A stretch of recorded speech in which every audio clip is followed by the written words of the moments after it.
ముఖ్యమంత్రి చంద్రబాబుపై బూతులు మాట్లాడి ఇప్పుడు రాజమండ్రి జైల్లో ఉన్నాడు అంబటి రాంబాబు. అంబటి కుటుంబాన్ని పరామర్శించడానికి జగన్మోహన్ రెడ్డి నిన్న గుంటూరు వెళ్లాడు. ఆశ్చర్యంగా 35 కిలోమీటర్ల దూరం ప్రయాణించడానికి జగన్ కు 6 గంటలు పట్టింది. పరామర్శ తర్వాత ఎప్పట్లాగే మీడియా సమావేశం పెట్టి కూటమి ప్రభుత్వం మీద అసత్య ఆరోపణలు, అబద్ధాలు చెప్పారు. మరీ ముఖ్యంగా రాష్ట్రంలో శాంతి భద్రతలు క్షీణించాయని జగన్మోహన్ రెడ్డి చేస్తున్న ఆరోపణలు దొంగే దొంగ దొంగ అని అరిచినట్లుగా ఉంది. గత 5 ఏళ్ల అరాచక పాలన నుంచి రాష్ట్రాన్ని చంద్రబాబు ఇప్పుడిప్పుడే దారిలోకి తెస్తుంటే ప్రజల దృష్టిని మళ్లించేందుకే వైసీపీ డ్రామాలు ఆడుతోందనేది పచ్చి నిజం. నెయ్యిలో జంతువుల కొవ్వు కలిసిందని ఎన్డీడీబీ రిపోర్టులు స్పష్టంగా చెప్పాయి. గత ప్రభుత్వ హయాంలో తక్కువ ధరకే నెయ్యి టెండర్లు కట్టబెట్టడం వెనకున్న అవినీతిని కప్పిపుచ్చుకోవడానికే జగన్ ఇప్పుడు సిట్ రిపోర్టులోని అంశాలపై అబద్ధాలు చెబుతున్నారు. సిట్ కల్తీ జరగలేదని క్లీన్ చిట్ ఇచ్చిందని జగన్మోహన్ రెడ్డి చెబుతున్నారంటే హిందూ మతం మీద ఆయనకి ఎంత చులకన భావం ఉందో మనం అర్థం చేసుకోవచ్చు. నెయ్యి బదులు సింథటిక్ నెయ్యితో లడ్డూలు తయారు చేసిన జగన్ లో ఎలాంటి పశ్చాత్తాపం లేదంటే ఏమనుకోవాలి? రాజకీయ నాయకుడు అన్నవాడికి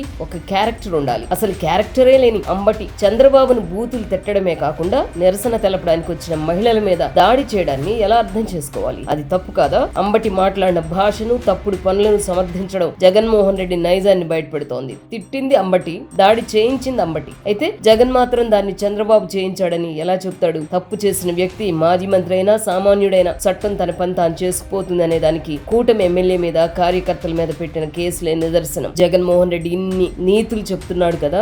ఆయన హయాంలో తెలుగుదేశం వాళ్ళ మీద వైసీపీ వాళ్ళు ఎన్నో దాడులు చేశారు. ఏనాడైనా ఏ ఒక్క వైసీపీ నాయకుడి మీదైనా, కార్యకర్త మీదైనా కేసులు పెట్టారా? ఇప్పుడు మాత్రం సోకాలు పెడుతున్నారు. గత కొన్ని రోజులుగా జగన్ వాడుతున్న పదం జంగిల్ రాజ్. రాష్ట్రంలో జంగిల్ రాజ్ నడుస్తోందట. జగన్ పాలన 5 ఏళ్లలో అక్రమ కేసులు, వేధింపులు, హత్య రాజకీయాలతో రాష్ట్రాన్ని అంధకారంలోకి నెట్టడాన్ని జంగిల్ రాజ్ అంటారు. అప్పుడు ఆ దారుణాలు చేసింది వైసీపీ కాదా? బాబాయ్ హత్య నుంచి కోడికత్తి డ్రామా వరకు జగన్ పాలనలోనే జంగిల్ రాజ్ చూసామని ఇప్పటికే ప్రజలు గుర్తు చేసుకుంటున్నారు. గతంలో పోలీసులు తమ సొంత కార్యకర్తల్లో వాడుకున్న జగన్ ఇప్పుడు చట్టం సక్రమంగా పనిచేస్తుంటే తట్టుకోలేకపోతున్నాడు. ఇప్పుడు తన పార్టీ నాయకులపై కేసులు పెట్టి హింసించిన పోలీసులు ఎవరిని వదలడంట. పోలీసుల మీద ఇలాంటి బరితిగింపు మాటలు మాట్లాడే జగన్ రెడ్డి మీద చర్యలు తీసుకోవద్దా? తీసుకుంటే తప్పేంటి? అలాంటి అడ్డమైన వాగుడు వాగే జగన్ లాంటి వాళ్లను వదిలేద్దామా? వైసీపీ తెచ్చిన జే బ్రాండ్ల దోపిడీని అరికట్టి పారదర్శకమైన మద్యం విధానాన్ని ప్రభుత్వం అమలు చేస్తోంది. మద్యం ఆదాయం గతంలో కాకుండా ప్రభుత్వ ఖజానాకు చేరుతోంది. గతంలో లాగా దోపిడీ లేదు. అయినా జగన్